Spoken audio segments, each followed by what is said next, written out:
High, good evening বন্ধুরা, কেমন আছো? আশা করি ভালো আছো। আমিও ভালো আছি। এরকম আজ সন্ধ্যাবেলায় ভাবছি একটু চাউমিন বানাবো, তাই সব কিছু রেডি করে রেখেছি।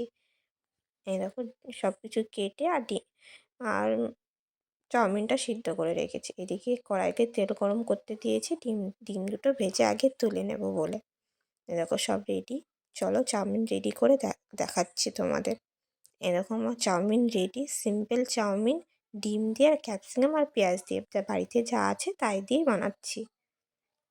এইদিকে দুটো প্লেট রেডি করে রেখেছি, একটা তোমার দাদাভাই আর একটা আমাদের মনার জন্য। চলো প্লেটে রেডি করে দেখাচ্ছি। এ দেখো প্লেটে তোলা হয়ে গেছে, এবার উপর দিয়ে টমেটো সস দিয়ে দিচ্ছি।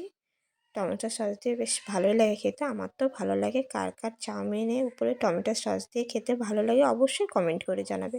চলো তোমার দাদাভাইকে দিয়ে কি বলছে। এ দেখো তোমার দাদাভাইকে দিয়েছি খেতে চাউমিনটা। ওর তো বেশ ভালোই লেগেছে খেতে, বলছে ভালোই হয়েছে। ভিডিও করতে মানা করছিল, তাও আমি একটু লুকিয়ে লুকিয়ে ভিডিও করেছি। তাকাচ্ছে। ওর ভালো লাগে চাউমিন, পাস্তা এইসব সব কিছু খেতেও খুব ভালো লাগে। তাই লাস্টে ভাবলাম চলো একটু চা করে নিয়ে আসি। তাই আমার আর তোমার দাদাভাই 2 কাপ চা করে নিয়ে চলে আসলাম। চলো আজকের মতন টাটা, বাই বাই, ভালো থেকো সবাই।